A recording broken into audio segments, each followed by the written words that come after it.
me start basically by asking a couple of questions. How many publishers are here? How many representing publishers? Fantastic. So hopefully you'll get a little bit out of this. How many here are authors? People who are, okay. Well, this is going to be interesting for you as well. How many hangers-on are you? There must be quite a few hangers-on. Publishing agents, people like that. Oh, the competition, excellent, okay. Well, there might be something to learn for you guys as well. This particular slide behind me basically represents the growth of eBooks. This comes from the IDPF website. Mike Smith basically would have shown it to you, I'm sure, if you've been here basically for the first slot. What it shows basically is a curve which is going up exponentially. We need to get this into context. Ebook sales in North America from just 13 publishers are pushing through the $30 million a month mark. That's still tiny compared with the overall market, but the rate of growth is the thing that's exciting, and that's pretty much, I think, why you're all here today. So before I get on to actually showing you something that you might all be interested in, which is the iPad, I brought one over from the States. Sadly, it didn't realise, or it realised it was actually outside the States and immediately switched itself off. So we've had our technical people working on it for a couple of days, but it now actually all works, and we can have a little look at this, and I'll pass it around a bit later on, if none of you have actually already got them. You can wave them if you like here, and we can pass around from the back as well.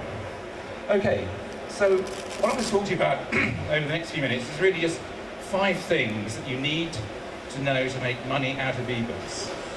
Our company basically has been trying to make money out of ebooks for the last 2 or 3 years.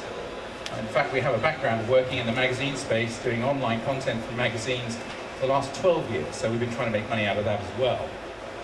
But this is really distilling out what I've sort of come to sort of understand by essentially trying to make, a system, some software basically, which will allow you to be able to actually go out there and make money.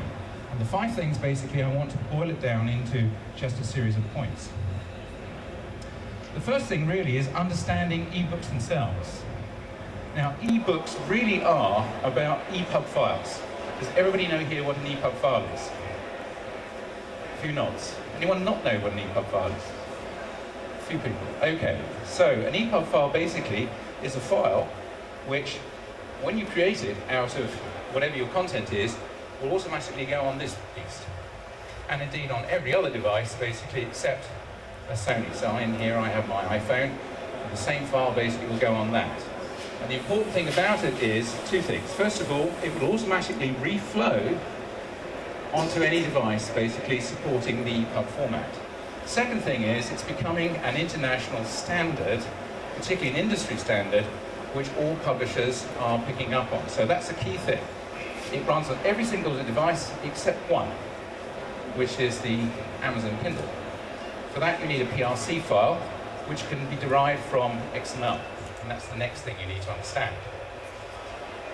All books, all ebooks, all e-magazines, essentially are an online format. What we've got on these devices is essentially mini browsers, and they essentially will run essentially on something called HTML. We create XML as a company. That's essentially our background. And if you have good XML, then you can get great ebooks. And some very good ebooks basically on there, which we built for people like Random House and Time Out and so on, which are interactive. So they're not just a book you read, but you can interact it straight out of the EPUB file. And that's a very important thing. Now, one of the things I need to say about ebooks, to me, an ebook is not a PDF file, which you actually put on your device. It is not an HTML file derived from some sort of text format, or a JPEG, or any other file format. The best XML comes directly out of originating content. And originating content gets originated for this market in one of 3 formats. Adobe InDesign, Quark Express, and MS Word, predominantly, Microsoft Office. If you start with those, you can actually get very good XML out of those products, and from that you can actually get the appropriate EPUB books that you want. So that's the first key message. Think about EPUB as the key point, and also getting your content from the originating source rather from an intermediate source like a PDF. I know it's very easy for publishers just to hand out PDFs, but they are tricky to get good, consistent formats being run through the actual final book itself. Okay, so that's the first thing. This is really a sort of 5 things you need to know for publishers.